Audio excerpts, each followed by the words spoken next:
Welcome to the Rogue Journal Club, where we tear studies apart so you don't have to. The Rogue Journal Club is a ScioSophia production, featuring long-form discussions of peer-reviewed studies published in academic journals and their connections to society. I'm Adrian. And I'm Gina. We'll be your hosts. A journal club is when academics at universities get together to talk about papers. But we've gone rogue. We're going to do Journal Club our way. Join us. On this episode of the Rogue Journal Club, we engage in a discussion based on the guest commentary, Words Matter, on the debate over free speech, inclusivity, and academic excellence. The lead author is John M. Herbert, and the article appears in the Journal of Physical Chemistry Letters.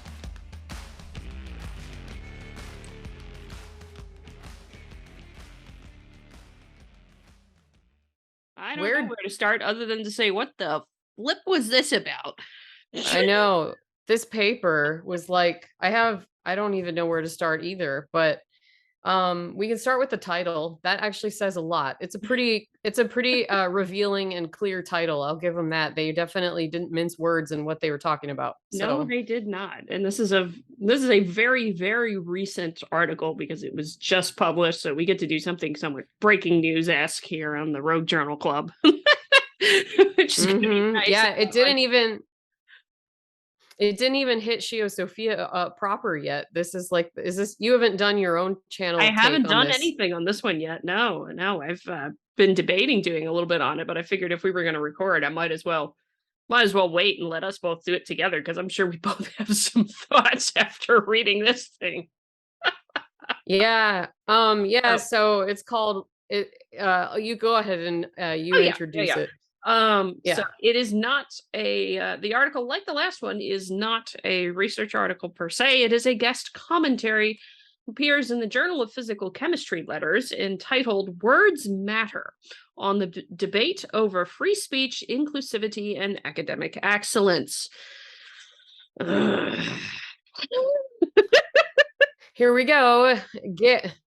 Strap in, folks. This is going to be a roller coaster. Oh, yeah. So this paper is in the Journal of Physical Chemistry Letters, which is a technical journal for the field of physical chemistry. And it's interesting that they are publishing basically what amounts to opinion pieces. This isn't the first one, because this is a response kind of sort of to another one that they printed.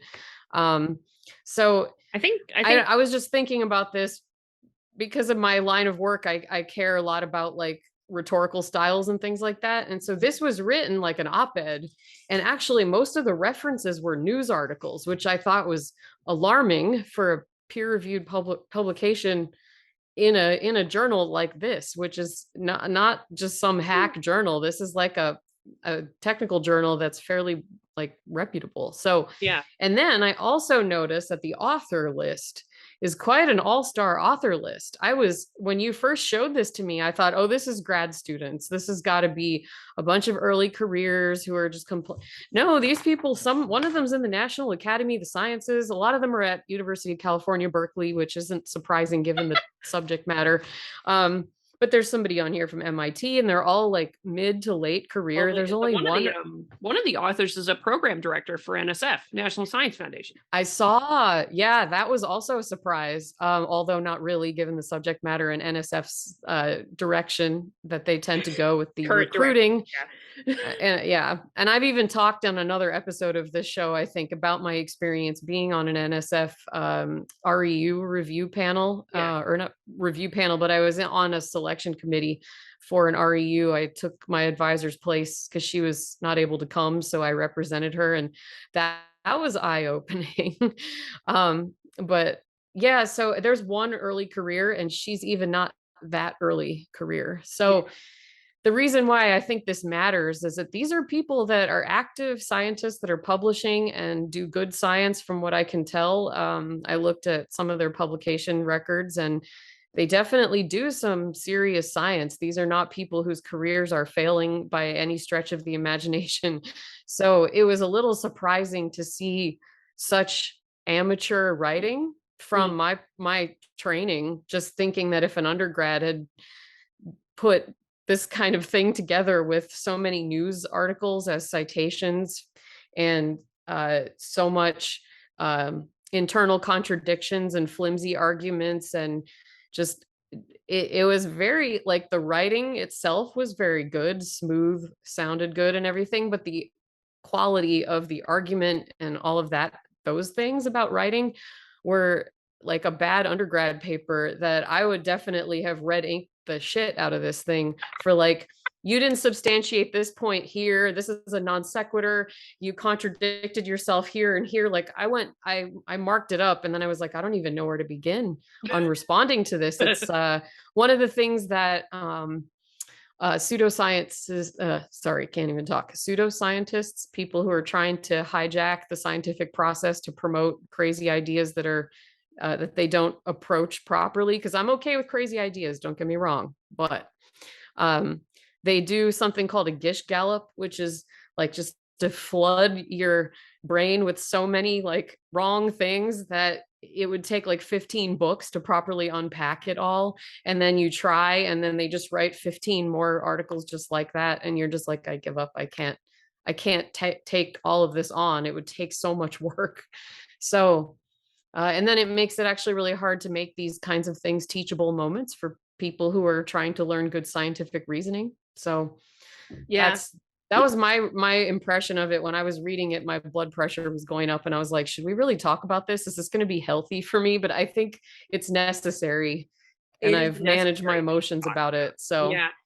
And I read it too, and a number of colleagues I have shared it with have read it, or a number of colleagues I have talked about with it, and all of them have pretty much had the same reaction, which amounted to, what the fuck are you doing? I know, actually, even I was showing this to my family members here, and my mother, she's like a stepmother-in-law, so she said, what on earth is decolonizing the undergraduate chemistry curriculum? With this face, she was like, what is this?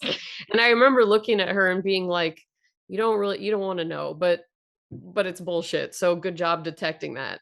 Like, and I'm going to say a lot of the times when you disagree with papers like this, people are like, well, you're just in denial and you're really a horrible racist and you don't want diverse people to be in your career path. I'm just going to defend myself right up front and say, actually, that is wholly false. I just disagree with this as the approach to get there. So that's what I want to focus on, is not that I think there's no such thing as discrimination and that there's no such thing as racism and that everything's fine and we don't have to change a thing and hooray for white men or whatever. That is not what I'm saying. I actually just strongly disagree with this approach. Oh yeah. So yeah, just gonna say that. It's always concerning, because I think at some point during this article they put free speech in quotes, which, I'm sorry, if you're putting free speech in quotes, I kind of have a problem with that. But yeah, and I found some similar things. Yeah, that's a interesting contradictions, but also in places, some things that are said that are just outright false. Yeah. Because I think one of the things we should do right here is, for one thing, I agree with you. This is not about not wanting diverse backgrounds and anything like that in science. It's not about that. This is about the fact that this article pretty much seems to be okay with the idea of censoring people for their opinions if it's not inclusive. Mm-hmm. That's what I got out of it when I read it myself. It was like, that's what a lot of my colleagues got out of it when reading it. Is like, what the f are you doing? What makes that a good idea? And for the people who are listening or watching or both, you can get this paper. I'm pretty sure it's open access, right? It is an open access paper. And I will say, for our listeners and viewers, I always include a link to the articles we discuss in our show notes. So you can, and show notes, or if you're watching on YouTube, in the description. And it's not one of those scientific papers that's like full of jargon and impossible to understand.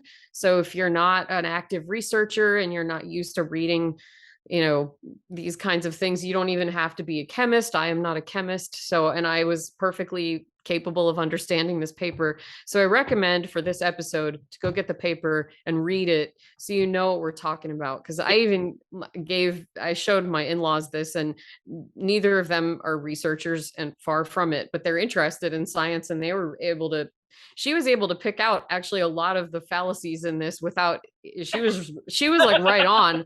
I was like, yeah, see, you don't have to be any kind of like PhD to figure out what's wrong with some of these arguments. So exactly.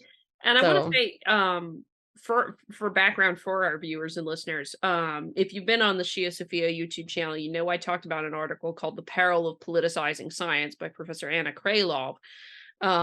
She wrote that article for the same journal where this article that we're not responding to, but talking about today, is also present. The Journal of Physical Chemistry Letters. Professor Krylov is a chemist herself, an excellent one from what I can tell. And what I noticed followed after that, and particularly reading some of the references here and what have you, is there was a lot of responses that came up to Professor Krylov's writings, and she is very much a defender of academic freedom and freedom of speech, having had some of the experiences she had. I'm not going to go into the peril of politicizing science right now. There's a whole YouTube video on that, so you're welcome to go back and look at that. But I think it's an important background to understand, is that this article is the latest in a series of back and forth articles, and probably, and to my mind, one of the most egregious ones that I've seen. Yeah, there were definitely, goodness knows what else. I think one thing that was good about this paper is that it was a little more blunt in stating what it is the diversity folks want. And so that actually is good, because that gives us something to actually discuss. A lot of the times you read these op-eds and they're so airy-fairy and vague, and there's some of that in here. Don't get me wrong, this paper had its fair share of that, but there were actually some points, and one of them was what they are after for careers was that they would like the racial categories to be at a percentage that's comparable to that of the United States.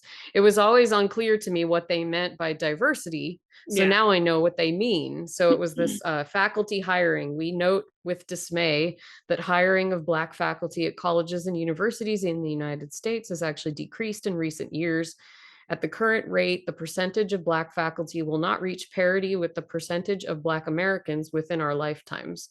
So that sentence indicates to me that they're after a distribution of races that is proportional to the distribution of races in the country. Yeah. So that's interesting, considering that science is international, and it's at American universities. They want to make sure that the hiring is. I do believe these are all American scientists who've written this, although I have not looked. Sure. For my usual thing, I don't tend to look at affiliation, what have you. I think it's all American scientists. You're right. So I guess I can gather from that what they would like to see is for American academic institutions, faculty pools to be representative of the population of the country. So if we have 13% Black people in the country, then there should be 13% of faculty across, not just across all disciplines, but in each discipline needs to be 13% Black people. So that's what I'm gathering they want. And that is actually a very concrete goal. I think it's not going to happen. It seems like there'd be a lot of problems with trying to make that happen because it's too idealistic, I think. And they may hate me for saying that, but I think I could outline in writing probably why I think that. I'm not actually as good at making those kinds of arguments and vocally, but I think it's idealistic, but at least that's a goal now that we can discuss that. So yeah. And I one thing I want to say on that is you make a good point that science is a global thing, not just a US based thing, not just a Europe based thing or an Africa based thing. I mean, it is really truly a global enterprise, and one of the most human enterprises in the world, not Western as much as postmodernists would want to believe us and want us to believe that. It is very human. Look at the origins of the scientific method. It comes from all across the ancient world, really. In the past, so it's like I would actually really love it for them to talk about these things with respect to, globally. What is it? What are the representations from different disciplines? And then when you're talking about it globally, what do you mean by equal representation? What do you mean? Do you mean, percentage of scientists from one group should equal the percentage of that group that exists in the total world population? Yeah, I mean, in that case, I think most of the people on the planet are some shade of brown. So whatever, that that may even be the case. Like science in India is done largely by people who are Indian, and there's a lot of people from the Arabic world that are scientists. And, anyway, I feel like in this climate, you can't even like say sentences like that without feeling like, oh my God, did I just sound like a horrible bigot? Like the fact that I'm stating that what you just said is an observation. Yeah, I mean, okay, Indian people are Indian. Like, is that? I know that sometimes that can even sound ham-handed, but it's true. So I'm sorry. So, but yeah, no, but anybody should go into science that wants to go into science. Yep. And that's pretty much what it is. And it doesn't matter where they're from or what they're doing or what have you, because science is a global sport, for lack of a better word, right now. So yeah, and that's its strength. So that's why I'm absolutely in favor of increasing all kinds of types of diversity in science, because it does make it better. Different perspectives, more so than an abstract. Yeah. Because this article has no abstract. Yeah, it's written like an op-ed. Like this could have been in a news, like in Quillette, or well, not in Quillette, but in whatever their equivalent in anyway, I'll shut up now. Go ahead. All right. So let us I was gonna say, in lieu of an abstract, maybe reading the introductory section is probably a good idea. So what do we value as an academic and a scientific community? Do our core values include only the pursuit of facts and inventions to the exclusion of other considerations? Or do we accept that scientists have a responsibility to serve society beyond simply expanding the knowledge base, and should therefore concern themselves, at least in part, with how their words and actions intersect and impact the human sphere? A scientist's innovations might be profound, benefiting many, but if that person's words or actions create an alienating or hostile workplace or learning environment, then how should the scientific community evaluate that person's overall contribution to humanity? How should society view such a person? These questions lie at the heart of an emerging conversation regarding what equality means for the greater scientific enterprise as we pursue increased diversity and inclusion of underrepresented groups at our universities. The same questions are also central to recent debate regarding whether the scientific community should continue to retain named scientific phenomena in cases where the eponymous scientist has engaged in conduct that is inconsistent with contemporary values, even if that behavior is entirely separate from their scientific discoveries. Whether namesake buildings, lectures, and awards should be renamed is also under discussion. And similar questions regarding a controversial personal essay that was retracted in 2020 by the journal Agavanti Chemi. This conversation is interwoven with the emergence of historically marginalized voices within society, particularly on social media, along with the emergence and evolution of cancel culture as a new narrative. Efforts to call out inappropriate speech or behavior can lead to legal, professional, or social consequences for those accused. To some, this represents cancel culture run amok. To critics, social media callouts inhibit open debate and thereby threaten traditional academic freedom to express unpopular views. In this guest commentary, we suggest that the aforementioned efforts by universities and scientific journals, which are aimed at promoting inclusivity rather, are nothing at all like the actions of a totalitarian government, as some have suggested.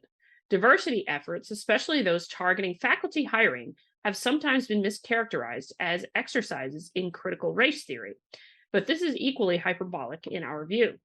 The question that we address is whether inclusivity efforts generally constitute unreasonable censorship and political correctness, or whether they are instead manifestations of a long overdue reckoning about values. Below, we elaborate using several case studies before turning to broader questions related to the pursuit of diversity, equity, and inclusion as part of a path toward excellence at our universities and within our scientific community. Yeah, that's a might as well be the abstract, because that pretty much summarizes the views. And then they talk about a couple things. They talk about free speech versus cancel culture, revisiting some flashpoints, and they talk about a couple of things that happened that made people on social media mad. There was a paper that was published in this same journal that talked about students not wanting to work hard and some other things. And then it wasn't in this journal. It was in the Aguanti Chemi. Oh, that's right. Yeah, you're right. I'm wrong. We looked that paper up, by the way, and we read some of it. And I do think that he made some poor word choices in some of the ways that he talked about stuff. But yeah, anyway, they talked about unnaming buildings and unnaming phenomena. So the DEI people really have a strong fixation on like the names of buildings, awards, professorships, and like, I guess, phenomena too. That like naming things after people, they're really worried about like renaming stuff to make like the words okay, which is consistent with what we who have studied this worldview understand about, the primacy of language and all that stuff. So and then they reference a lot of stuff from social media, which annoys me because I'm thinking like, why are we referencing Twitter? Like, why are we giving Twitter this much I'm sorry, power? Twitter's not a credible reference. As evidenced by the response on social media, many felt these remarks deserve no place in a scholarly journal and that removing the essay was appropriate in view of its content. And I want to know, let me be perfectly blunt. As much as people disliked what he said, that was utterly inappropriate as a response. Yeah, yes, absolutely. I think what jumped out to me on this sentence was, if a student submitted something to me and they said their evidence was people said this on social media and many felt like, there is nothing here that I can go off of. This is a point to make that they ignore, and maybe they ignore it because they don't think about the fact of how easy it is to do this on social media. But it is very easy, particularly with Twitter, to make multiple burners of something. Make multiple burner accounts and send out the same tweet over and over and over again. One person can control hundreds of Twitter accounts. So it's not really representative of what people actually think to try and do your polling via social media. Yeah, and they didn't even reference anything specific about it either. It was just basically what I always tell the writing students, or it's a weasel phrase, like weasel words, where they say many felt. Like, well, who? Many who felt. said How that? many? Who said it? Where? Were they actual chemists or were they not? Yeah, were they just angry trolls? Were they colleagues? Like, you don't know. I do better, people. Oh yeah. And then I also want to make the point, because it's something a few of my colleagues have made a point about, is that they said here that the paper was retracted. That is not true. That is not what happened. It disappeared in the dead of night, and then the journal submitted a notice of withdrawal. And withdrawal and retractions are two different things. So, and it's funny because even their own reference here says it's a withdrawal, not a retraction. So I don't know why they didn't write that right in the paper to begin with.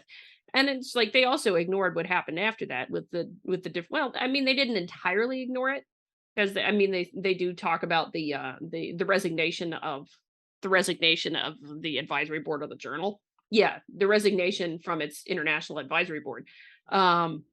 Although I think that might have been an outcry against the article, not what happened after that. It was all the editors who got the article published and through the system eventually either resigned or were fired in shame over this whole outcry. So Yeah. that got ignored. Yep.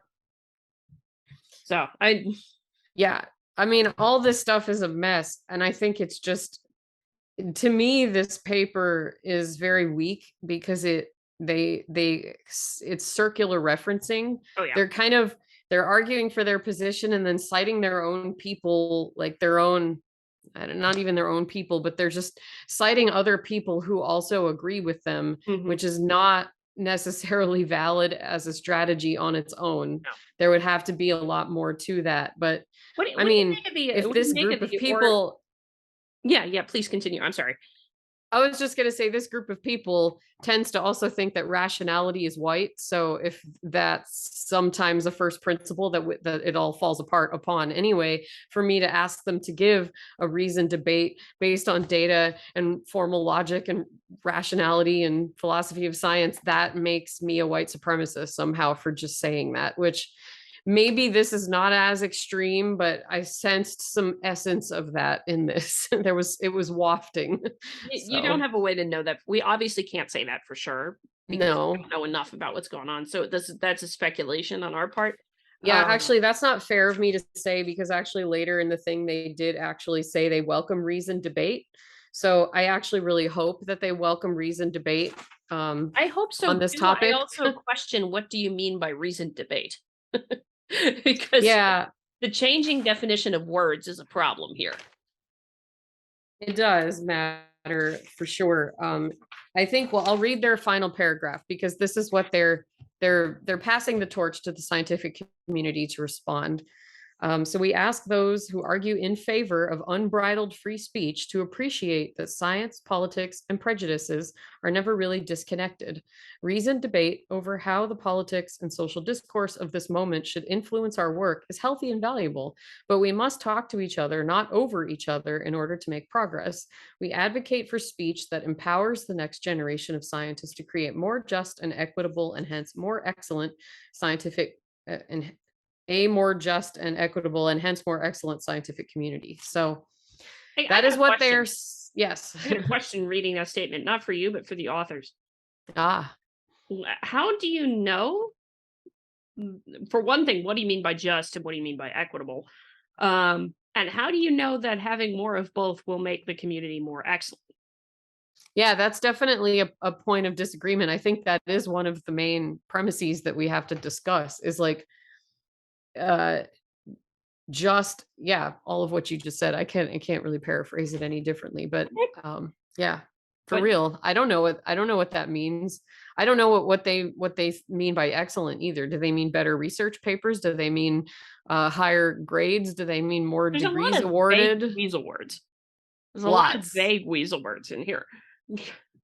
Yeah, a lot. And so I guess, and they talk about undergraduate admissions and faculty hiring. So their sticking points, we will summarize. So Adrian read the beginning. So they're talking about people who are mean on the internet, getting mad at stuff that they don't agree with. They're talking about unnaming the buildings, the professorships, the awards, the phenomena. They talk about Twitter mobs and call outs, and they talk about faculty hiring and undergraduate admissions. So one of the things I noticed from this, specifically their early sentence about making a hostile workplace or a hostile learning environment. Yeah. So I thought about this. So a few hundred years ago, when not that many people were scientists, and it was like they just wrote letters to each other, and there weren't even really scientific journals yet, but maybe there was one or two. Scientists were doing their own work, and the point of it was to further the knowledge base. That was the point.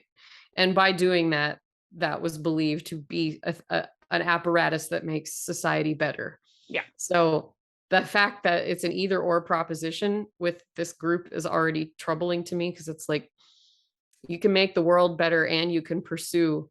It's like what we talked about in the last episode with actionable science, right? Yeah. So that's more of this. Yeah. And so my thought was, if it's in the vein of you're answering questions for society, but you're still after the truth, you can easily do both. It doesn't have to be a false dichotomy of either or like that. Yep, exactly. So continuing from that, the focus on research as a training program for students is a shift in priorities. Yeah. And I think on some level that's good, because we want to train scientists and make, grow the field and things like that. But I am not a proponent these days of pushing every smart student that I meet to become a researcher. I think that it's still a career path and a lifestyle that is for far fewer people than who are attempting it right now. And it doesn't mean that you're stupid.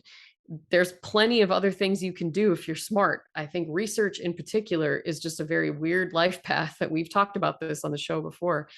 And the idea that like science is somehow this apparatus for student training in a workplace is new. I think that is definitely something that's maybe only 30 years old culturally. And I think if you treat it like a student program before an academic enterprise, then I think you end up with a lot lower quality research, because you have more beginners that are trying to do the science, and it slows things down. And that makes me sound like a big mean jerk, because I'm supposed to be about education. And yes, you can get educated and know lots of smart things. You don't have to be a scientist. So it's so that's one thing that stuck out to me, is like, why are we assuming that this is all about student training and getting people jobs? That's not what academia is supposed to be for.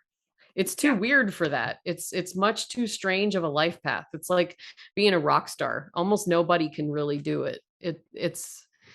And that's why the jobs and the funding are so competitive, because there's way too many people that are very qualified and it's hard to pick. So yeah, I think that the entitlement over having like it the attitude that I read in a lot of these papers and essays and things that are about this topic is that we are like, everyone's entitled to have a research position if they want one. And that is not the case. I'm against that idea. And I personally didn't think I had what it took to be a researcher, and I voluntarily ducked out, even though I really like science. So I'm not even, I feel like I'm not even being a hypocrite when I say this. So. Yeah, I mean, you're not being a hypocrite at all. I agree with you, particularly now having been, PhD scientist now for closing in on 6 years, or longer at it if you count the amount of time in grad school. It's it's not for everybody. It is absolutely not for everybody, and it's really, really fascinating. I agree with you. We should absolutely not be pushing people to go into science. And I think that's true for them interested. If they really enjoy research, absolutely, then help them if they want to go. Help teach them, help them learn the basics, help them grow. Sometimes, of course, when you're in the middle of a program, middle of being a researcher, you're going to find, oh, this really actually sucks and I don't like it, and that shouldn't be a problem. Somebody leaves. But yeah, it's a mess. It's such a article. I think there's one of the core problems, I think, that causes some of these, like, so if your worldview is that like everybody needs these prestigious high paying jobs so they have a path to power and that they can have a say in how society is and all that stuff, so that's probably why they push for representation among CEOs and physics researchers as opposed to construction workers and oil drillers, right? Like, you don't see. No, and I mean, that would be the question, because if you look at nursing, for instance, that is a profession primarily dominated by women. But if you look at construction workers, that's a profession primarily dominated by men. So if you were looking at proportional representation, are you suddenly going to make a bunch of nurses become construction workers and vice versa? Yeah, and this is what I think, which is, I think there has not been sufficient effort put into understanding why there are group differences in career choice. If you really care about that kind of thing, which I think it's kind of silly to obsess over this, because to me, we should let people choose the stuff they want to do, and not tell them, well, the reason why you didn't choose that is because of this thing that you're not aware of. Exactly. And like, are we, do we not have enough male, or do we not have enough female geologists because actually women don't choose geology because they hear somehow that there's mean sexist rapists and that do geology, and they don't want, maybe they're just not interested in that. Maybe there's aspects of it that are not attractive to them. Yeah. We don't know. I don't think so. Admittedly, admittedly, the culture of research isn't necessarily conducive if you're trying to go into getting a family or something like that. Absolutely. That things. But and that would be one of the reasons. Yeah. There are those kinds of things in culture, in academia, that could change. I would not necessarily be against that. Like, I've got a problem with the publish or perish mentality because it obviously leads to some crappy stuff being published. Yeah. Yeah, where you take like one big experiment and chop it up into 5 papers when it could have just been one really good paper. Yeah. It's quantity over quality is a bad thing. And unfortunately, the publish or perish mentality in academia really does cause that. So there's lots of cultural things that could change, very much so. But at the same time, it's not, there's a lot of thinking that there's a singular reason why people don't go into something. But that's not true because society is so damn complex. I mean, yeah. Yeah, and I think quite obviously more than one reason for a lot of these group disparities, but people don't realize that. Yeah, I think that is kind of it was the gender equality paradox or something like that. And it was a study, and admittedly, and there's been some critiques of it, so I'm going to put that out there. But there was a study done that looked at the rates of women going into STEM fields. And what they found was quite the opposite of what they thought they would find. They thought they would find that the societies that were promoting women going into STEM fields would have more women going into STEM fields. But what happened was, what they found in that particular study was the opposite, that women who didn't have as much choice, they tried harder to get into STEM fields, and more of them did go into STEM fields in some of these countries with less egalitarian policies. Whereas the opposite thing happened in more democratic societies with more egalitarian policies. And they speculated it was because, well, you got more choice to do things. Yeah. You got more choice to do things, and maybe you don't want to be a scientist. And you know what? That's totally fine with me. That's the thing, is I'm like, you want to be a scientist? Awesome. You don't want to be a scientist? Awesome. I don't want to force you into doing something you don't want to do.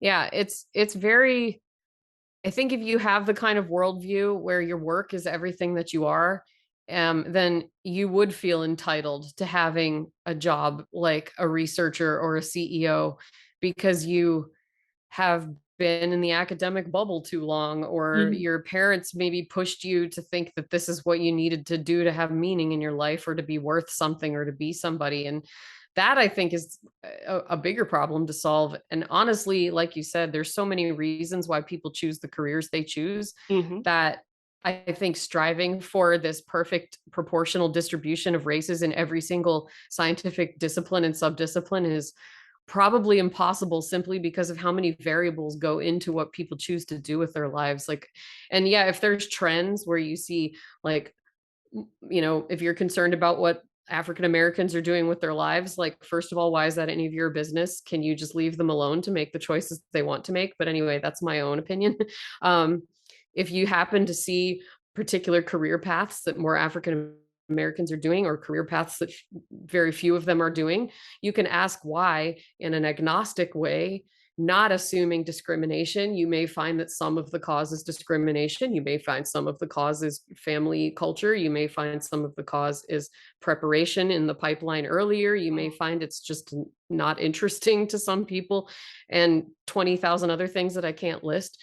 So I think that goal is too idealistic, and is only going to stress the system even further than it already is. So inadvertently making it probably worse for people who are trying to break into the field, who may not have the preparation in their family history to do something like that, even if they wanted to. So but I wrote about this on Quillette, that diversity in STEM, why you can never go home again. It was like the one op-ed I've ever gotten published anywhere.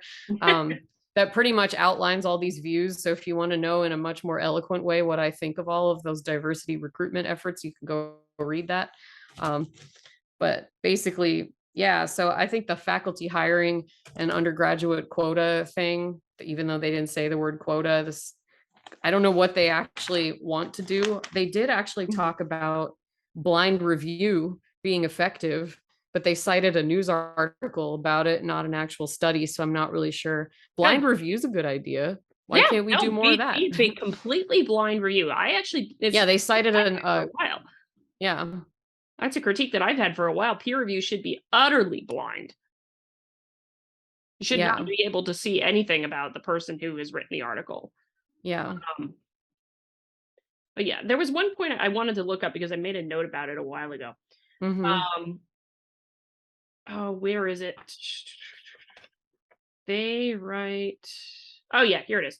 It's at the bottom of the second column on the first page is where it starts. Okay. To defend Hoodlicky's essay on the ground that there should be no limits on, quote, free speech, which again, it's freaky that they put it in quotes, without considering the implications of that speech, is to pretend that words have no consequence. Editors are responsible for ensuring that the contributions to their journals advance the scientific enterprise and, as such, are inherently arbiters of speech and ideas. We accept this gatekeeping every time we submit a manuscript. All right. Did you catch the straw man in that? Yeah, absolutely. I caught that because no one ever said words don't have consequences. Exactly. Nobody who's ever said that they want free speech and people to be able to speak their minds has said that those words don't have consequences. I mean, it's a stupid straw man argument. I'm sorry for getting annoyed with it, but I'm just like, I wanted to make sure we pointed out at least one of the logical fallacies and inconsistencies of how they're not representing the opposite argument very well. Yeah, that was very frustrating because I felt like I would go off on an entire tangent trying to explain why we accept the consequences of speech because of the alternatives that are much worse if we try to control and protect everybody from speech. That's like, there's been books upon books written about this, and other people who are smarter than me have made better arguments against this than I could on a podcast. So go read those. And now the other thing that I'm thinking about is like the editors are responsible for ensuring that contributions to their journals advance the scientific enterprise and, as such, are inherently arbiters of ideas and speech. You're inherently arbiters of ideas and speech. Wait.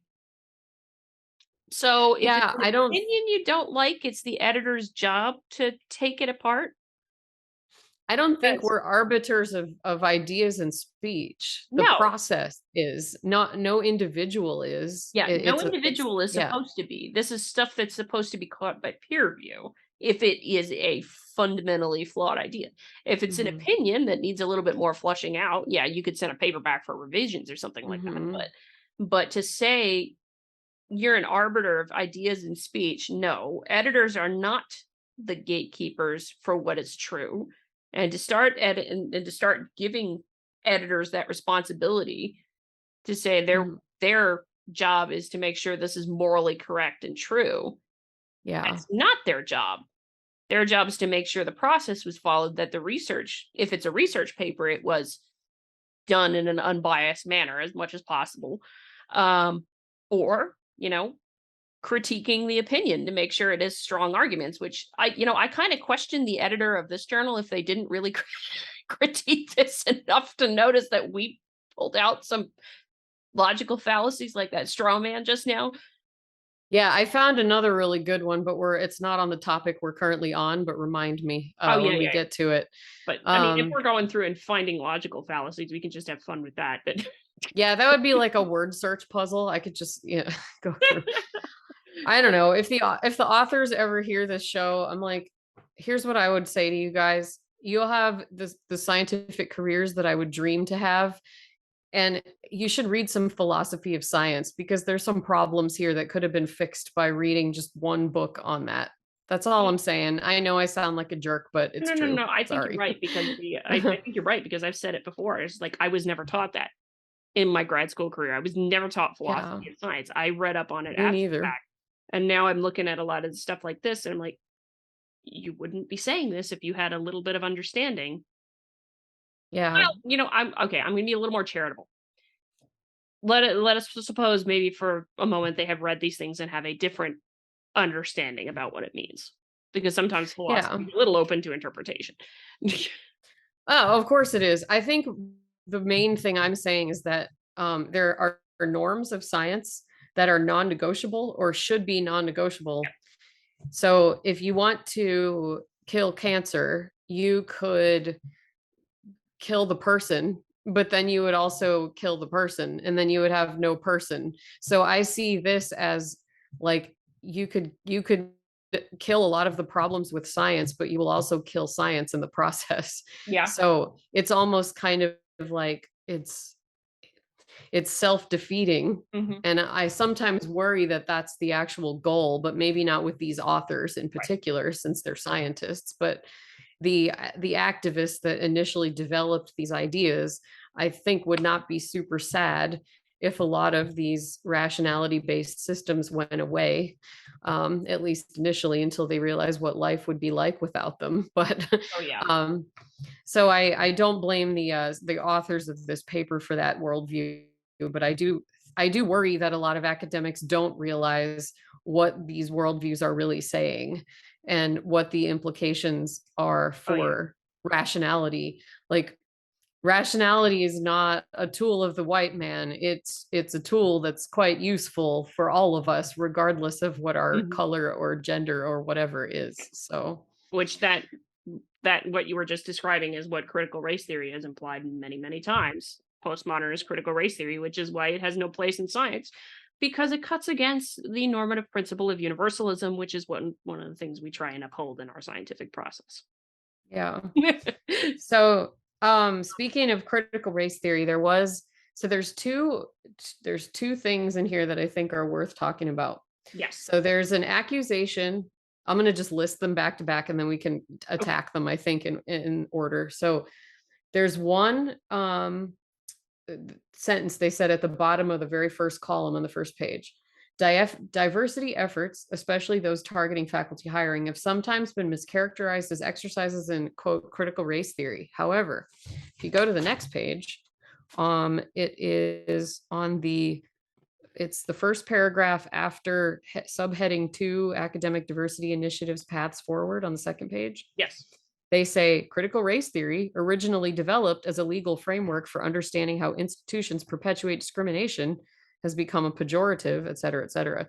So on one page, they say that critical race theory is totally not uh, looking at diversity in hiring, or trying to figure out how to explain why this is contradictory. I Well, don't know if you can I notice it, don't. but they define critical race theory as a way to identify bias and discrimination in institutional frameworks. And then they say it would not be correct to call diversity efforts targeting faculty hiring critical race theory. It sounds like that's exactly what they are. Because Um. based on their definition of critical race theory, they say it's a way to identify discrimination in institutions. So it would make sense that you would apply that to faculty hiring. That sounds exactly like what you would do if you were a lawyer specializing in critical race theory. Well, not just a lawyer, because in critical race theory, per what is written in Critical Race Theory and Introduction by Richard Delgado and Jean Stefanczyk, they actually do call for activism as a core tenet of critical race theory, hence the reason it can end up in any discipline and cause havoc. Um, So they are basically saying it's not critical race theory. Look over there. Don't pay any attention to the people that are calling it critical race theory. And then, like, on the next page, basically defining exactly that. So right. Well, I I, mean, I don't know that they're exactly saying that, because it's I was just looking for the original quote from the book, because I have it here somewhere, because a lot of people don't mhm. believe me necessarily. Yes, here it is. From Critical Race Theory and Introduction, Richard Delgado and Jean Stefanczyk write, quote, unlike some academic disciplines, critical race theory contains an activist dimension. It tries not only to understand our social situation, but to change it, setting out not only to ascertain how society organizes itself along racial lines and hierarchies, but to transform it for the better. Mm-hmm. That immediately Yeah. makes it less than scholarly in my view. But anyway, Well, yeah, I because don't know that they're necessarily contradicting themselves here, because one could argue there's diversity initiatives out there that are not bound up in postmodernism. yeah, A good example of that would be Chloe Valderi's theory of enchantment. Is I highly haven't heard of that one. yeah. I haven't done I was kind of curious to do I haven't done it yet, but I may eventually do their self-guided one. But it is not based Mm. in postmodernist worldview. And it could be considered a DEI-esque kind of training, or more of a diversity training. Okay.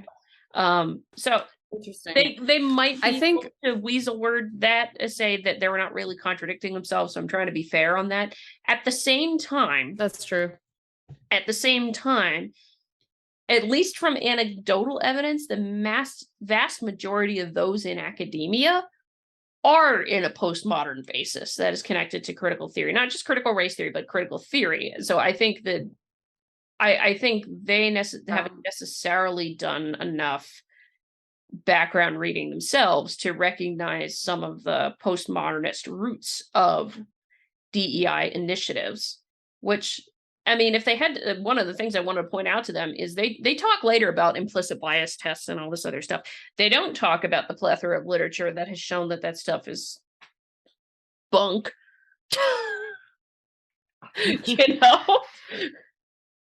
There's a lot of that. Yeah, I think most of what they cited in this article is news articles. So they didn't really look at research on their own side either, if I am totally fair. So it was like they talk about implicit bias testing later on or something like that. And it came out in the last couple of years that the implicit bias tests effectively have no predictive power when it comes to a person's behavior. And it's like, you may have an implicit bias, but that doesn't mean you're going to act on it. In fact, the matter, that is what a liberal education, and liberal, I mean, in the classical liberal sense, is supposed to correct. It's supposed to keep you from doing some of those kinds of nasty things and learn a little bit more and what have you. Oh, and there's one other thing I wanted to say. I talk about things not having a hostile work environment and what have you. Fine, well, and good. And going in the inclusivity. Let us pause it with the DEI postmodern sense and what have you, critical theory basis and what have you. I will be perfectly blunt and say it from my own experience now. That's happened to me a few times. The only time I've ever had sexist behavior in my entire career, and I am going back to when I started undergrad as a woman in meteorology, in a meteorology program, which was very male dominated at the time. Less so now. The only time in my entire career I have ever had to deal with sexism is it's been from somebody who's been so inculcated in the DEI nonsense, the postmodernist sense DEI nonsense, that they don't realize they're telling me something extremely sexist when they're trying to mean well. I definitely learned most of the negative stereotypes about women from feminists, not from men. Yeah. So I'm never with been you. a man that's done anything to me. It's always been the women for some strange reason. That's why, Adrian, that's why we're friends, because we're the discarded women of womankind. Exactly. I've definitely been bullied by way more women than men in my life. Like, but yeah, I bring that up because the thing is, the intolerance of worldview itself, this is the contradiction they don't realize. The intolerance of worldview itself, by shutting down things and changing names and getting rid of opinions and what have you, that does create a hostile work environment. Yeah, it does, for 100%.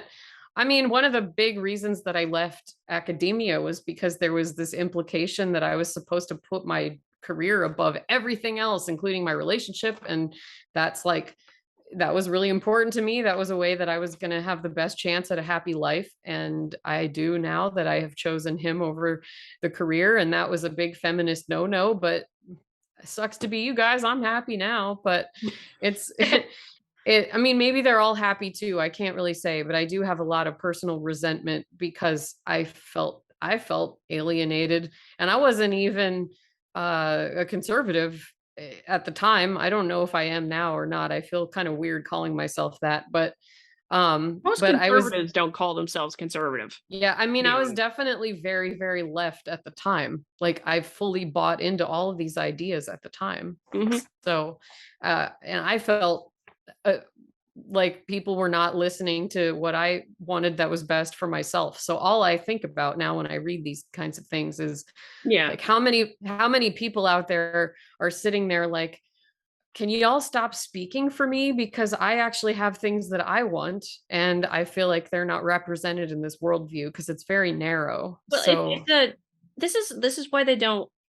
I've been thinking on this for a while, so this is going to be a little off the cuff with the DEI postmodern sense. It is a very collectivist worldview, and it unfortunately leads to the notion of thinking that everyone of X group has experienced something, or has experienced this thing, or experiences this thing, and everyone of X group doesn't, or everyone of other X group experiences this, or what have you.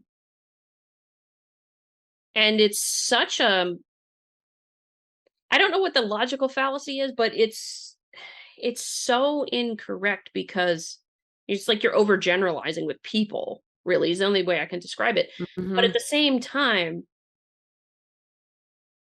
it leads you to making some awfully bigoted assumptions about a person you met.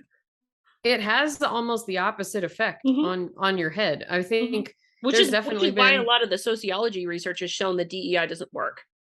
DEI in the postmodern sense doesn't work is in part because it makes those classifications of people based on group. And then it puts them in your head so that if you weren't thinking them before, now you are, and you're like, I wonder what new stereotypes or reinforced old stereotypes. Yeah, just like, I don't know. There's a video on, by the way, there's a video on my YouTube channel about this, about whether or not diversity related stuff is effective. And there's a lot of this research that's mentioned in there. So we don't need to go into it in full depth, but just to, just to mention it there. It's on the ScioSophia YouTube channel. But, and I don't even know that research that well, so I should check that out. It's an old video. It's way back from the beginning of my channel. Were there any other thoughts you had about CRT before I move on? Because I wanted to talk about the totalitarian government thing real quick, because I feel like that's also an important point they hammered on a lot. But finish the thought on CRT first. No, but I think I'm pretty much finished it. It's the idea that from DEI and from the idea of what they're talking about is, well, we have to be the gatekeepers of speech and what have you. And just like, you realize that it's a very slippery slope to go down to being a very intolerant scientific community, and that will create hostile work environments for everybody. Yeah, particularly those of us who have a minority viewpoint. Do you not think about that? That's the point. This is things like this, and I'm going to rant a minute. Things like this, articles like this that I have seen that bother me that freaking no end is, the argument is we have to do this to be inclusive of all these historically marginalized communities. Okay. Tell me something.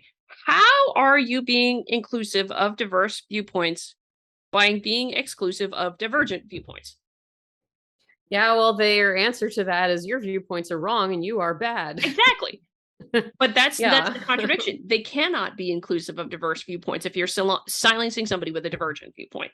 Yeah, just because somebody's offended by an opinion, that is not a good enough reason to shut somebody down.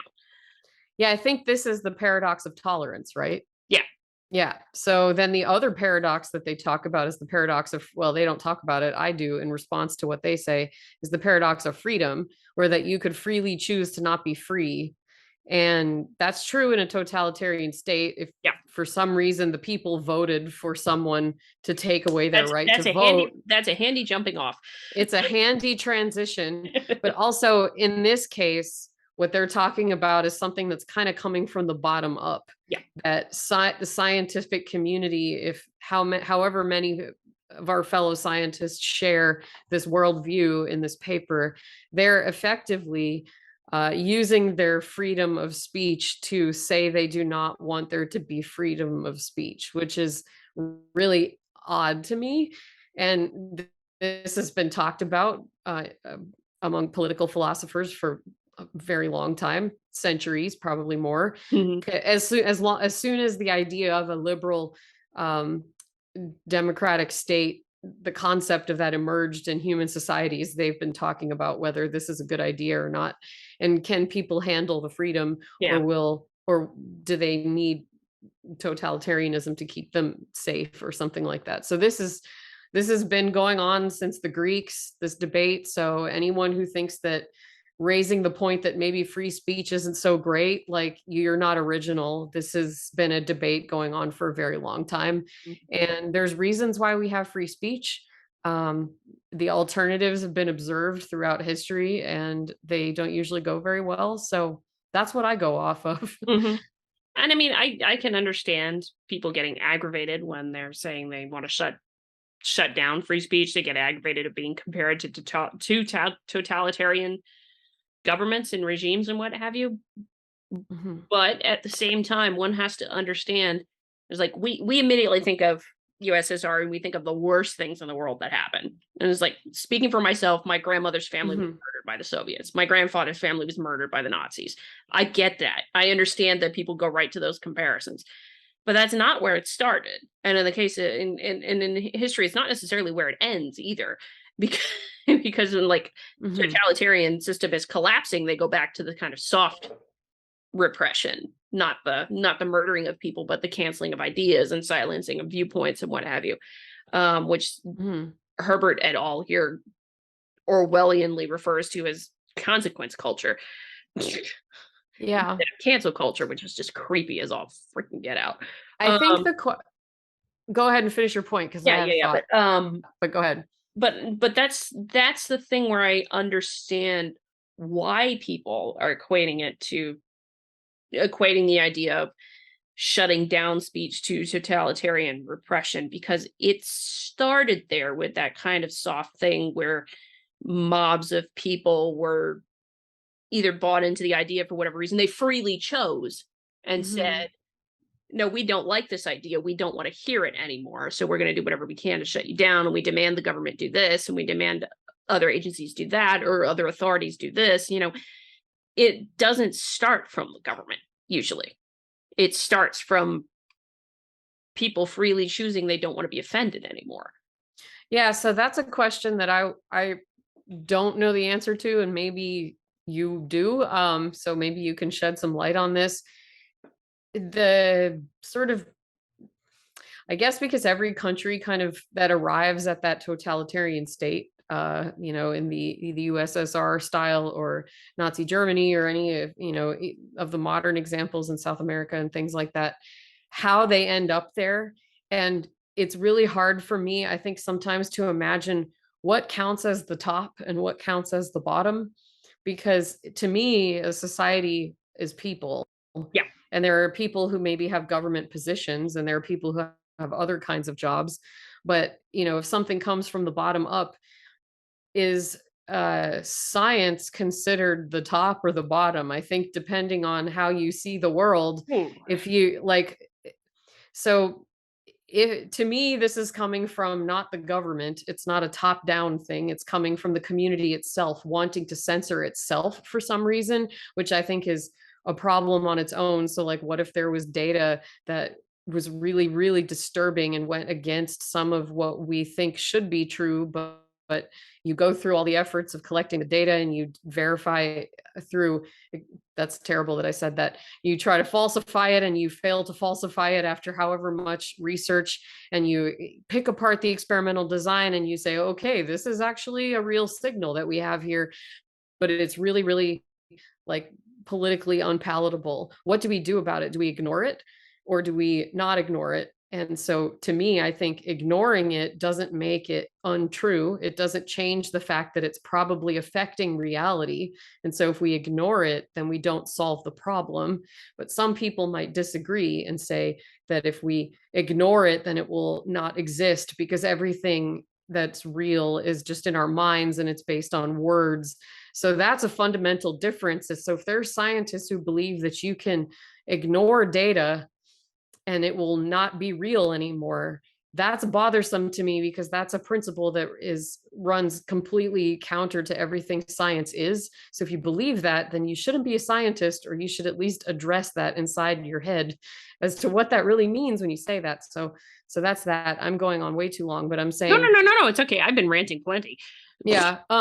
Whenever I listen back to these episodes, I'm always like, wow, I talk too much and I take too long to make Don't a worry point. about it. But Don't worry about it. That's why these are long form. Yeah. So all of that said, that's interesting, because this is tangent, but you raise an interesting point. Science itself is the process, but the profession of science, is it top or bottom in society, or is it somehow some amalgamation? Yeah, like are you and me, okay, we're not a good example because we don't like this, but say like, 10 random grad students and 5 professors all decide like we want to censor data because even though something turns out to be scientifically sound, we're going to suppress it among ourselves, government not even involved. We're just going to choose to suppress that information.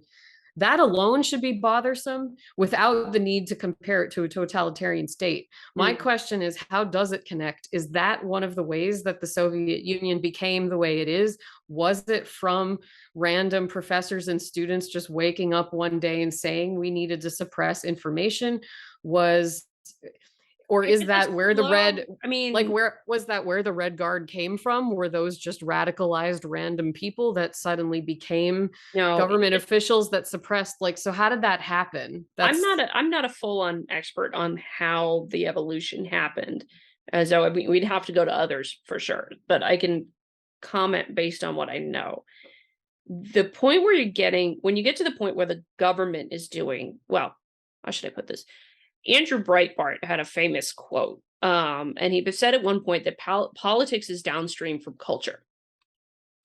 At one point, and so basically, what that implies is that if something's going on and something's changing in the culture, it will eventually get to the politics, and so there is some evolutions of culture and what have you, and liberalism. Classical liberalism by itself is in part about testing and trying out new ideas and challenging things and all this other kind of stuff. And so it can prompt the idea of let's have that tweak of culture or something like that. Or maybe we should go this way instead and try it out, right? And if it's wrong, well, we go back the other way. That's kind of what liberalism is supposed to be.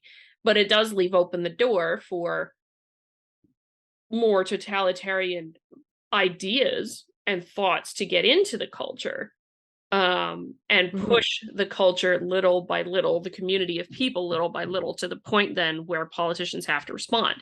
The other thing that can then happen in history is if you got somebody who is a savvy politician who knows how to manipulate culture or people with propaganda or what have you, like any number of events in history, you start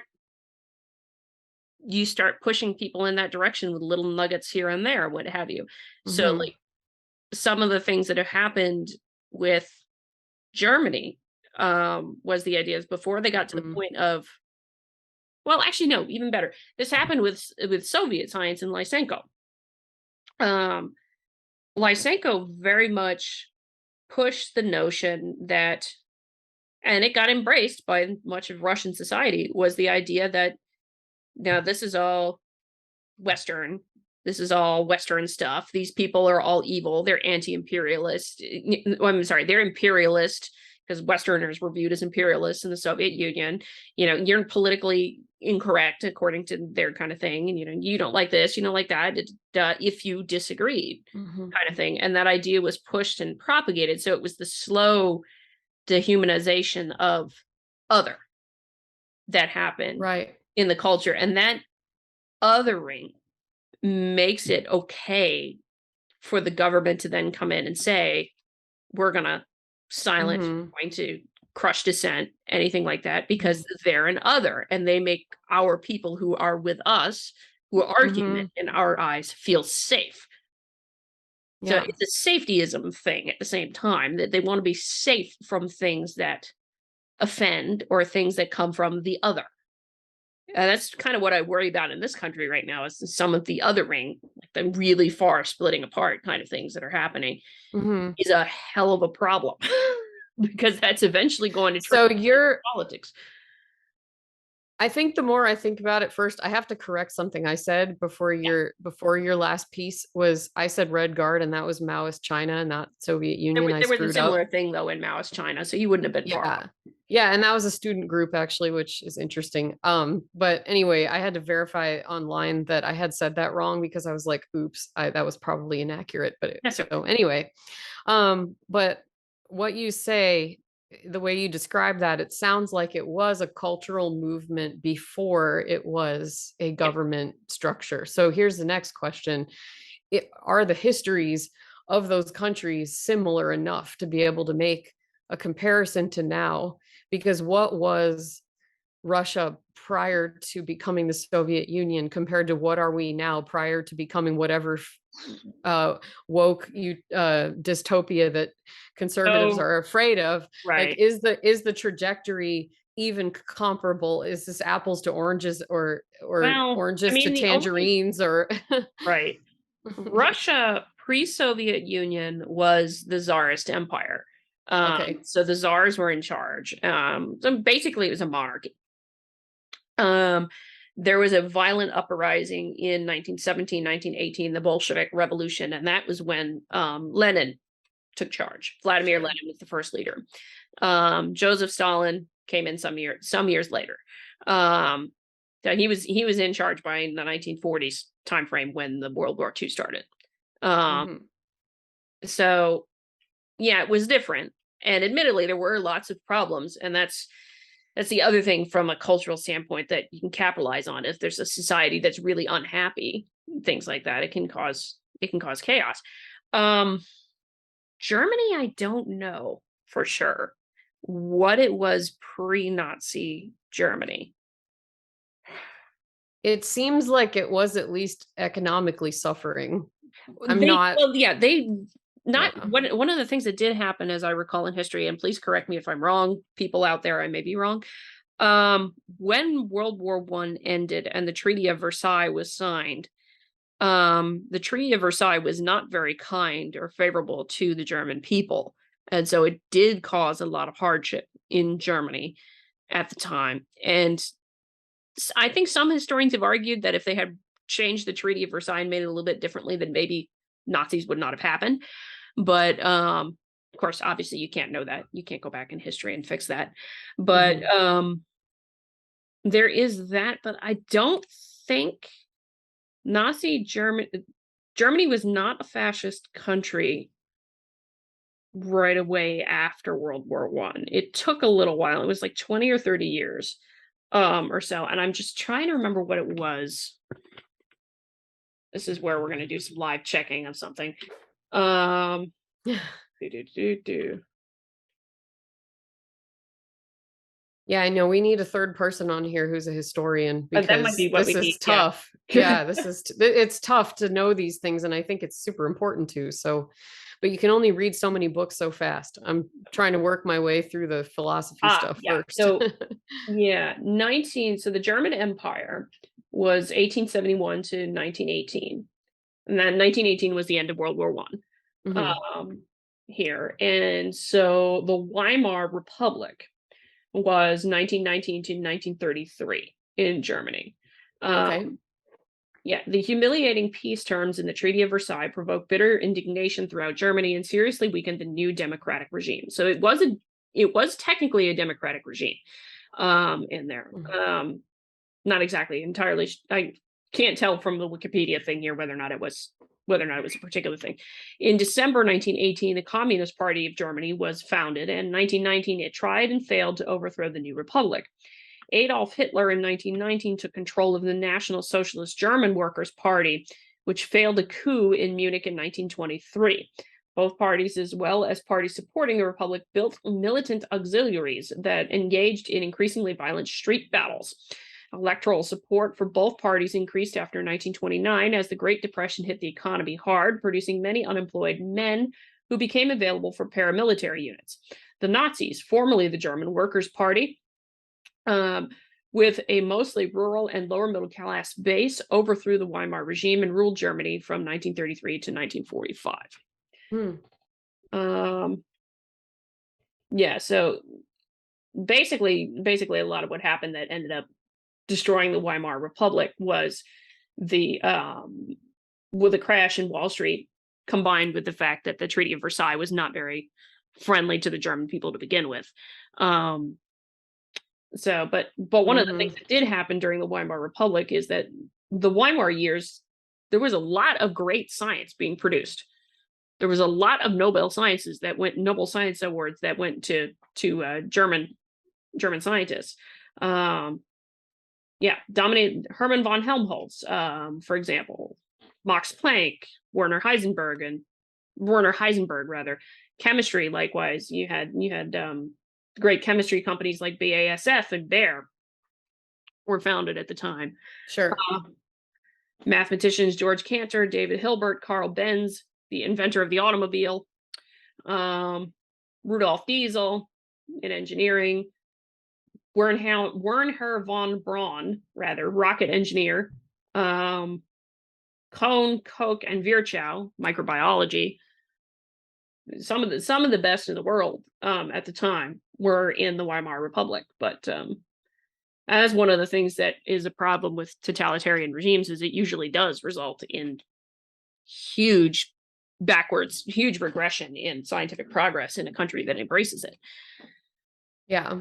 So it sounds like it's murky to figure out if Germany was a social movement first or a government movement. But really, if you say this, it might have been a very fast social movement in Germany because it was literally over like 20 years tops, because it was 1919 to 1933. Yeah. What we're talking about. So it was very quick. And part of the reason it was very quick was because of the chaos at the end of World War II and at the end of World War I with the Treaty of Versailles, coupled with the collapse of the economy that happened with the Great Depression globally. It made a lot of social unrest, and it made people prime some of these kinds of things. I think I'm somewhat going a little bit back on a viewpoint that I had originally, which was that you can't compare this stuff at all to a totalitarian state, except maybe in some like loose similarities in thought. But I do actually wonder if that's an error, because I think all societies and states and countries and just societal structures of all kinds, from monarchies to republics and everything on the list, they're all made of people. And so how the people feel about a certain situation, what ideas take hold in groups. Sometimes a particular extreme ideology can take hold and get a lot of traction, which is what happened with the Nazis, and probably a lot of other examples that I don't know about because I'm not a historian.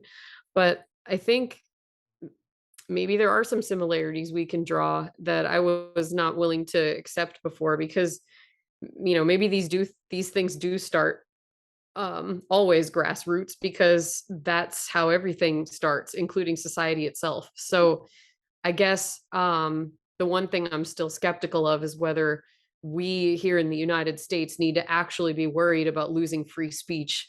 I think the mountain that would have to be climbed, we've set the system up in such a way that it makes it very, very hard for a niche ideology to really do that much damage. And I think that's what I don't necessarily agree with that sentiment, and that I think how would we lose free speech? Doesn't it take quite a lot of states to agree to ratify or to amend the Constitution? Well, like a lot.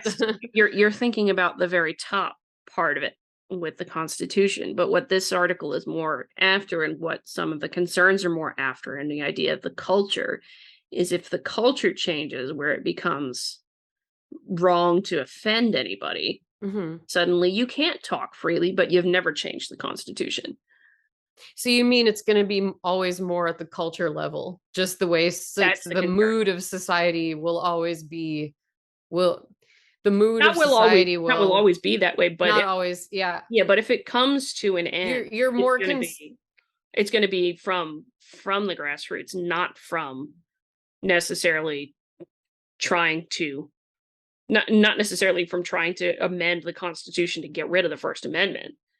So isn't this all just speech versus other speech then? If we're not actually ever going to be at risk of being arrested or executed for our speech, I think that's really all that was designed to deal with. I don't think it necessarily meant that we would all be able to keep our jobs too. I think you have to be willing to put some stuff on the line for speech if there's a cultural movement that's trying to silence you. Yeah. And you have in your conviction that, this isn't right, that is something that you're allowed to do without the state coming after you. And I think that's all this. I don't think we'll lose that. Right.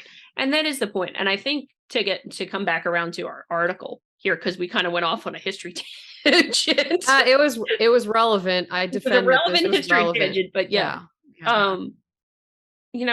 With the idea of it coming from culture, I think the thing that they're concerned about, the critics of this article, and I think I include myself in this, are concerned about is when it becomes okay for the professional leadership, the professional governance, the governance of scientific societies and journals and things like that, when it becomes okay for the governance of that to just start silencing opinions that they dislike or that somebody's offended by or something like that.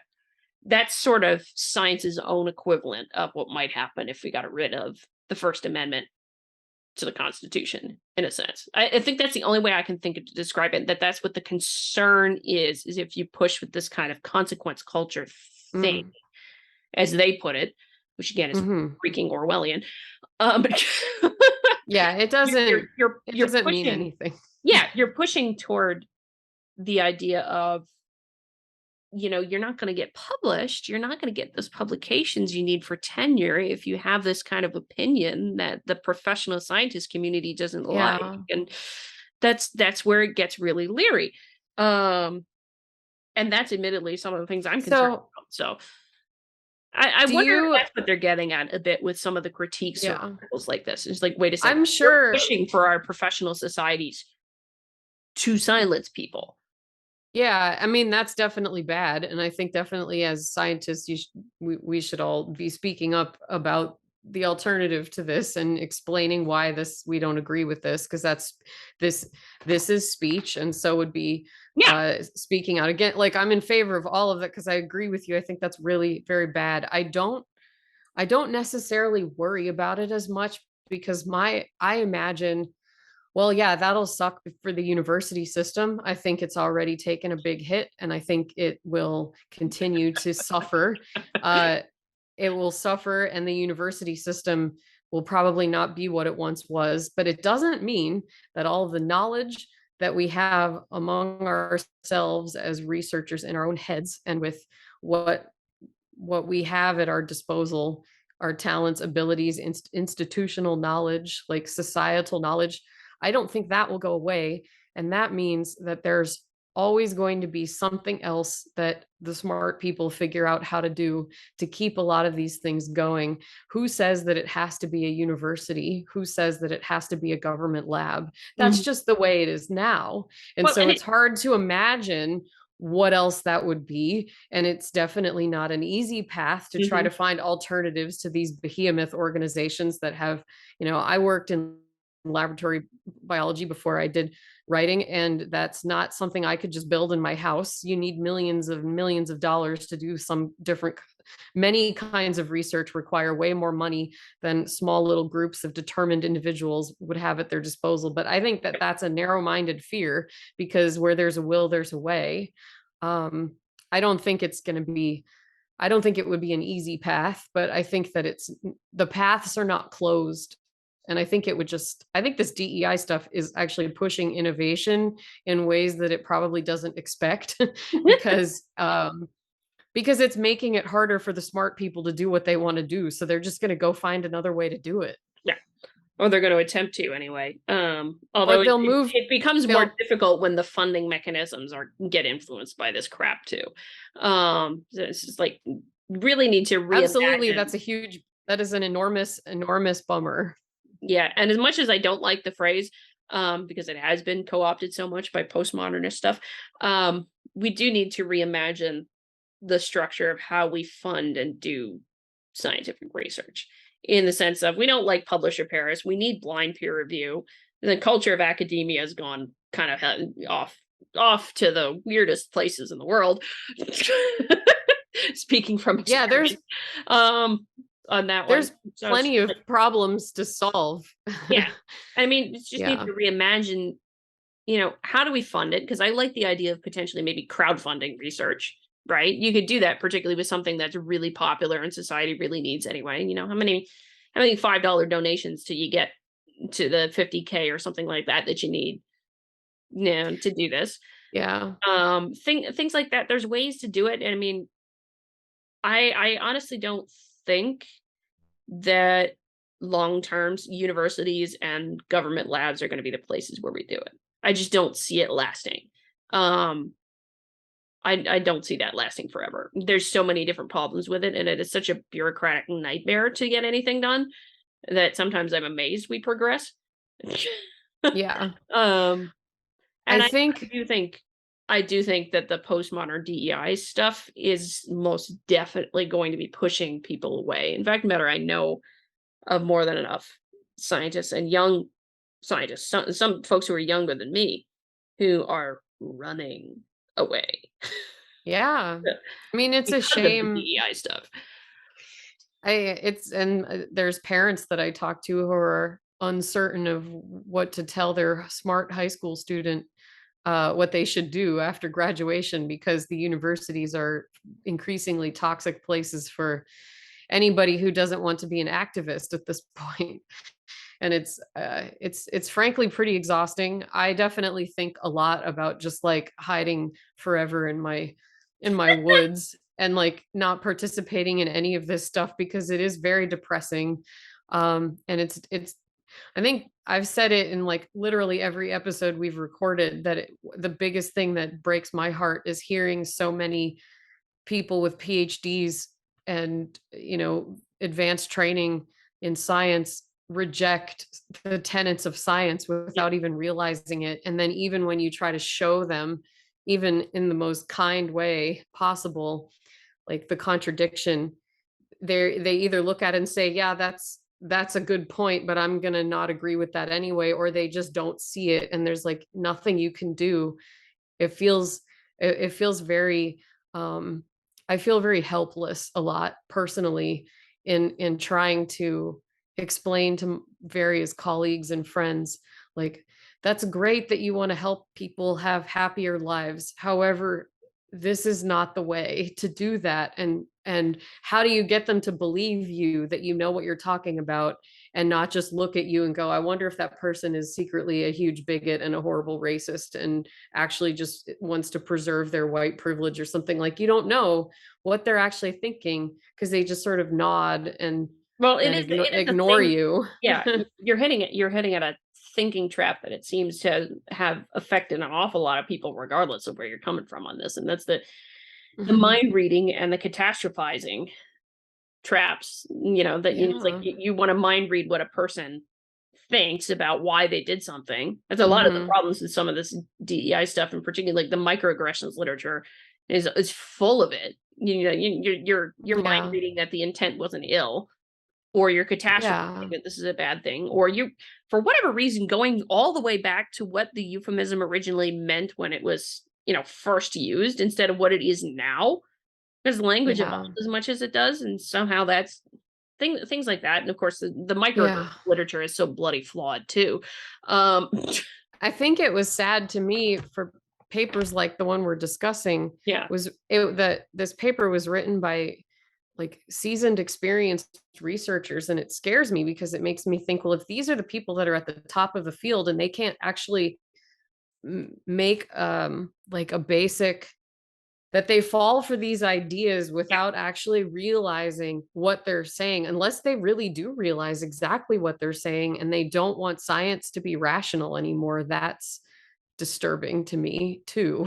I don't know which is worse, actually. Yeah, I don't know which either, but it's admittedly, I am very, very nervous for the future of scientific research. I am very nervous for the future for the young scientists who are coming up, who are being Mhm. taught that all this is okay right now.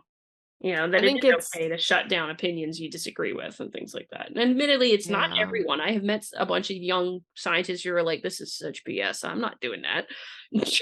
Well, see, that's why I'm not worried, is that I think there's always, and I have no way to prove this. There will never No, be. Maybe, nobody's done any research in either direction. So it's kind of I hard to don't tell. think, yeah, I don't know how I would ask this question. I'd have to think about it when I'm not on the spot like this, but I'm not worried because I think there's been sort of a constant rate of productive people in all of these creative, open-ended intellectual paths, that we're just seeing the failure much later in the pipeline than we used to, because of all the DEI efforts to pass more people through PhD programs and get them into postdocs and professorships.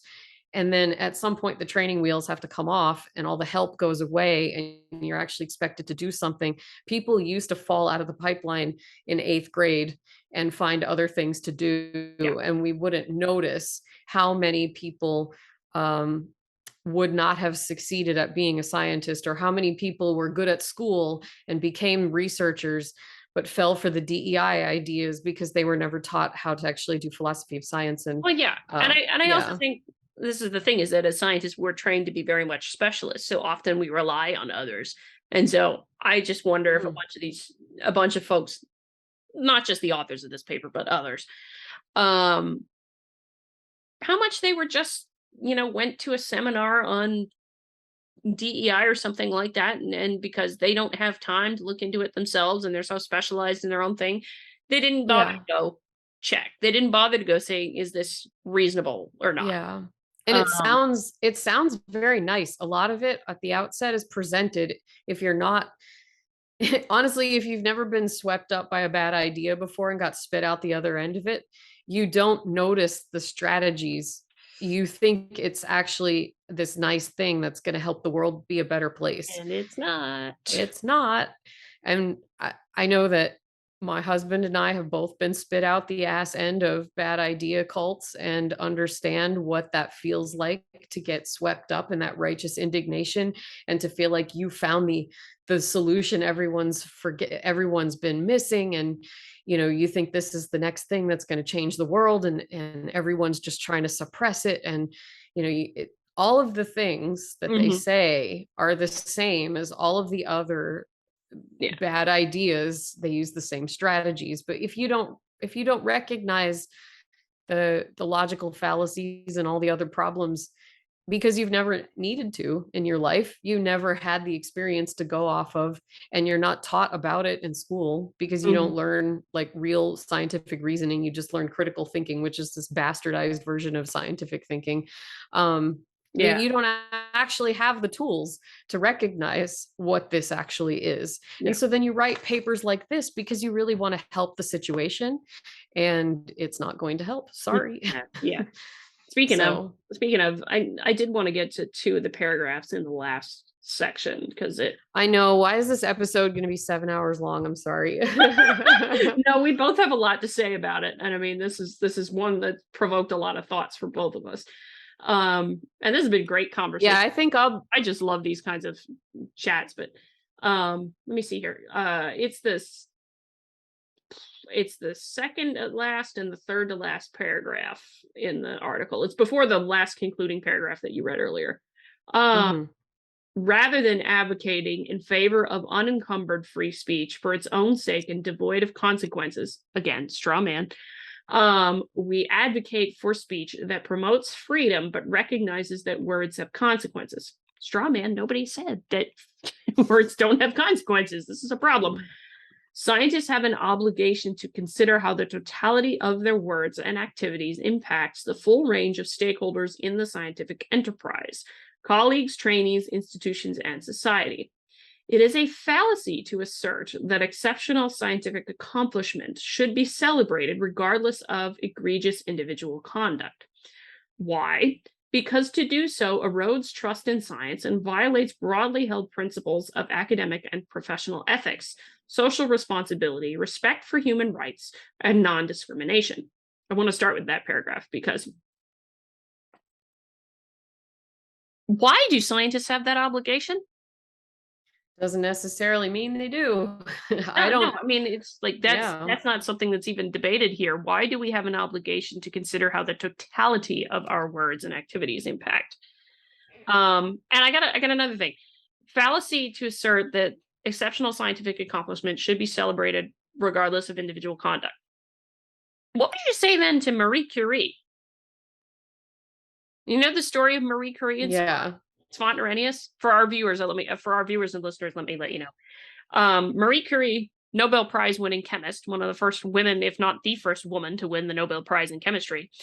She won the Nobel Prize in chemistry at the time. Svante Arrhenius, who is famous in climate science land, actually, he figures very prominently in the history of climate science. He was the chair of the Nobel Committee who was giving her the award. At the time, it was very taboo to do what Marie Curie did. Her husband passed away, and she got into an affair with another man pretty much immediately after her husband passed away. It was very quick, and that was very taboo culturally at the time. That was not something you could do. Nowadays, it probably wouldn't be. I mean, it might be a little weird for some people, but most people wouldn't care. But it prompted the scientific community, knowing that, prompted Svante Arrhenius to write Marie Curie, and say to her, we don't want you to come to, because of your affair that you're having, we don't want you to come to accept the Nobel Prize in person. Stay away. Stay away. We'll ship it to you. It was that kind of letter. And Marie Curie wrote back and said pretty much, no, F you, I'm getting this award for my work, not for my personal thing. Let us take for a moment this thing of fallacy to assert that exceptional scientific accomplishment should be celebrated regardless of individual conduct. Do you then mean that if we were to go back in time and have that conduct of Marie Curie be taboo, that we should then thusly deny her the Nobel Prize in chemistry? Yeah, I don't think a lot of people know that story. I certainly didn't. So I would be curious to know what the feminists' response to that would be, since what my response would be is the work and the character aren't connected. Mm-hmm. That's the thing. I think because they want to put individual conduct, which they view as egregious, which egregious could mean anything to anybody, say for some broader cultural norms. Yeah, then you're going to basically shaft scientists who are very deserving for the work they have done in their field just because they've done something you're offended by.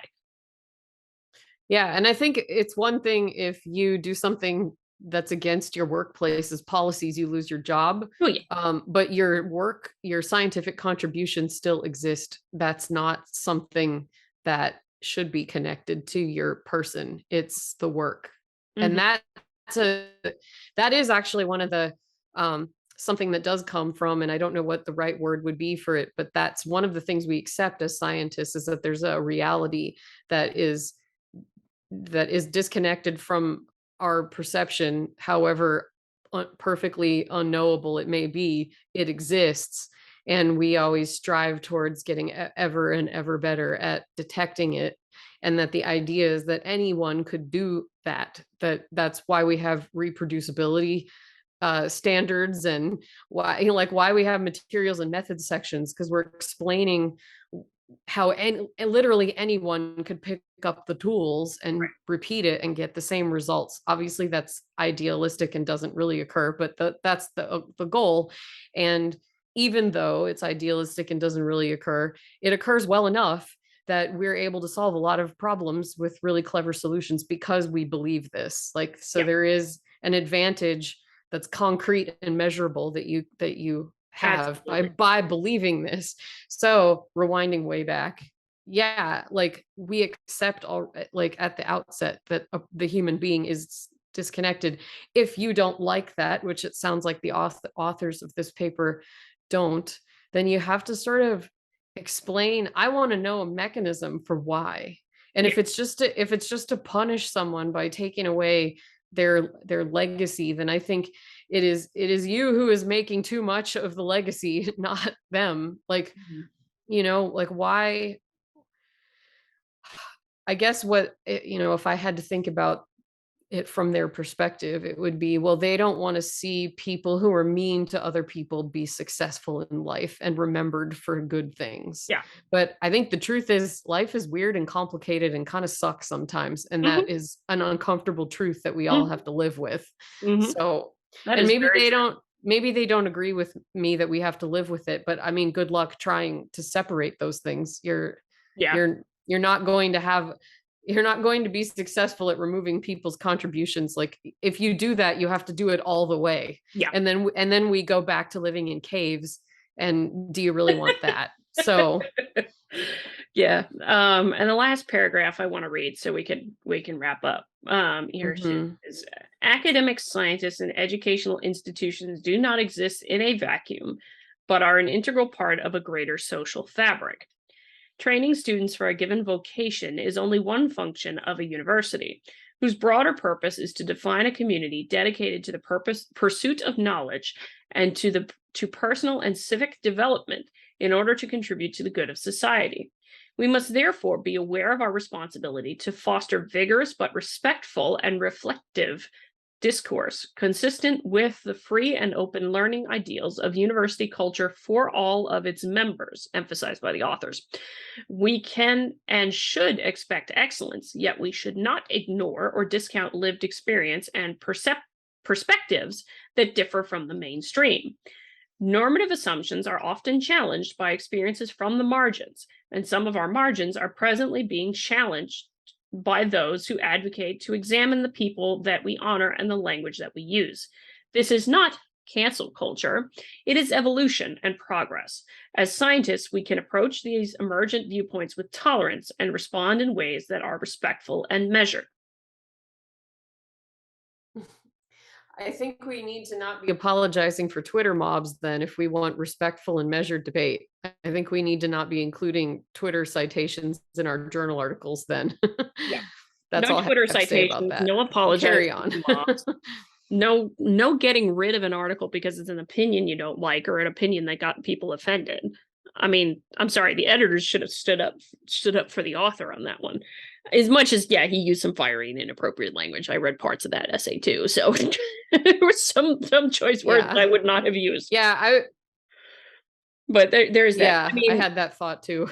Yeah, I was just like, they're not wrong in saying that science is part of society. That's an inescapable thing.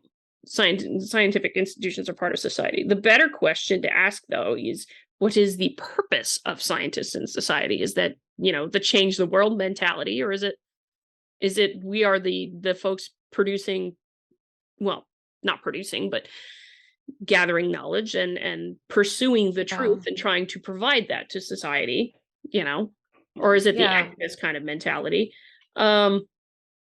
But this change the world stuff is really, really toxic. And I think it also is kind of making way too much of science. Like it's a job like all the other jobs. It's a weird job. It's not a job that everyone should have. It's got some lifestyle factors that make it pretty difficult to one of my colleagues is an ecologist, and he's noticed this recently, that people seem to be treating science as a religion.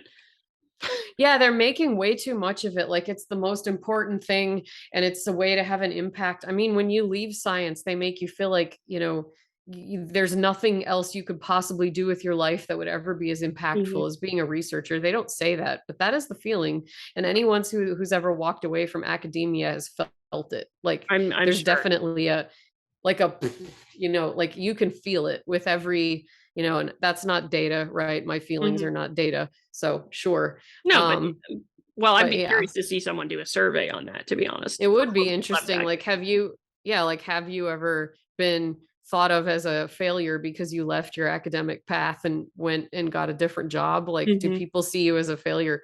For sure. I'm not the only person I know who has felt that. So yeah. And the only other things I was just thinking of hitting on was the idea we must therefore be aware of our responsibility to foster vigorous but respectful, just consistent for all of its members. Yeah. How are you doing it for all of its members if you're going to get rid of some opinions? This is where I keep coming back to the contradiction of an article like this. You cannot be inclusive of diverse perspectives and at the same time get rid of diverse perspectives. Because then you have to start admitting. The only other thing real quickly, lived experience is stupid. As a did they talk about, I didn't even. No. I didn't even catch we should not ignore or discount lived experience and perspectives. Lived experience is a stupid phrase. Because there's no experience by definition that is unlived. That's actually a funny point. I like that. I hadn't thought about that. It's my lived experience that I think feminism made my life worse and not better as a woman. So therefore that should count, but it tends not to. Lived experience that DEI makes things worse and not better. Yeah, I think they did also mention like how we should think about how future generations will perceive our behavior. Like, good luck with that. If you figure out how to predict the future, how do you know that DEI is not someday going to be thought of as like this horribly racist thing that a bunch of clueless white people thought of? Like, how do you know that's not possible? So that's the thing, is we have no way of knowing the right side of history argument. We have no way of knowing what the future's going to think of us. There's no because the future is untold. It is up to us. So, and they would even agree with that, I think. So I guess I guess on that note, I have nothing more to say about this paper. I have like 8,000 do we want to try and put it on our scale? I don't know if anyone would be surprised. I mean, from a strictly like writing teacher perspective, this was a dumpster fire. I would have given this like a C+ at best, because they didn't actually do academic citations. So, I mean, I don't know why journals are now doing these op-eds. I know Science and Nature do this because they're actually news. They have like a news arm component to them. They have a news arm, and they do peer-reviewed perspective pieces. But this trend, I think one of the ways that we can actually improve the culture of science is not having this shit in the journals anymore. Like the Hudlicky paper shouldn't have been in a journal either. He could have written that for a news site. It would have been more appropriate. Like, commentaries have existed in journals for a long time, but this is a really poor quality for a commentary. And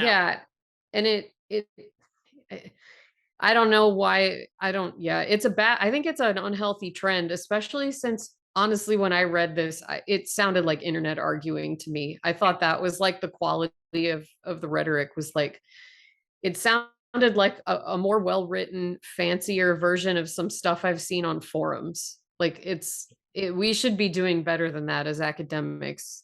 Sorry.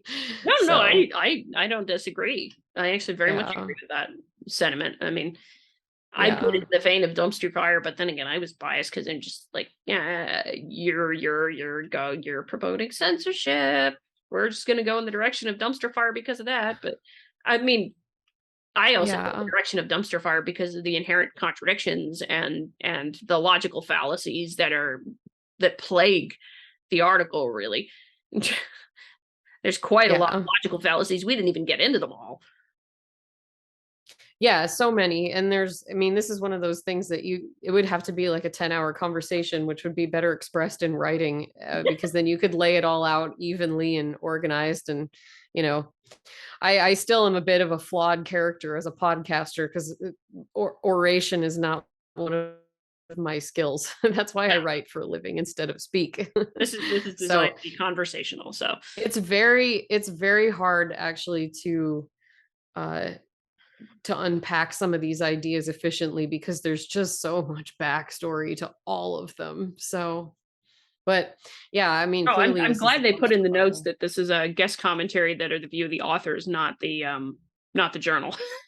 Well, I guess I guess that means the journal is possibly open to responses. So if you're an academic and you listen to our show, we encourage you, if you don't like what this paper has to say, or if you agree with having diversity, but you have a better idea than this on how to do it, please speak up. That's what free speech is putting your neck on the line for things you believe in, because we have a place, we live in a country that can't arrest you or execute you for that. So do it. That's all. Maybe a little hurtful for the career, but it's probably worth it if it's part of your values. Yeah, I think all the time what my backup plan would be if any of our podcasts ever went viral and like people attacked us for what we say on here. That keeps me awake at night sometimes, not going to lie. But I do believe what I say on here, and I come up with backup plans all the time because I think it's important to talk about. So. Oh yeah. Yeah. I don't know. Maybe I'll just do glass somewhere if everything goes wrong. Yeah. Be an artist. Yeah. But yeah, I think that's it. Yeah, I put it on the dumpster fire end of the spectrum too. We're going to have to make a point to do an article that we don't necessarily end up calling a dumpster fire at some point. Although we did. We were kind of 50-50 last time.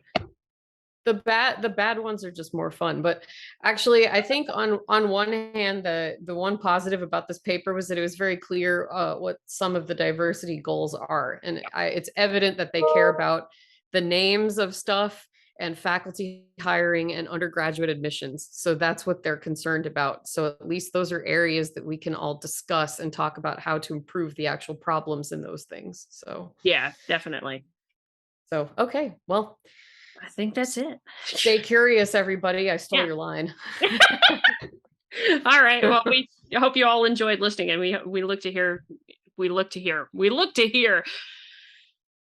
to hear from you about your comments and your thoughts on this particular dumpster fire of an article, as we think it's a dumpster fire, but dumpster fire. Dumpster fire. There was a politician there was a politician in Minnesota that was standing in front of a dumpster fire when he was making an article. And it was a Minnesota accent. I can't do it very well, but it was like that dumpster fire. Could we have a closing graphic that's an animated dumpster just going? I may have to try that for the YouTube video.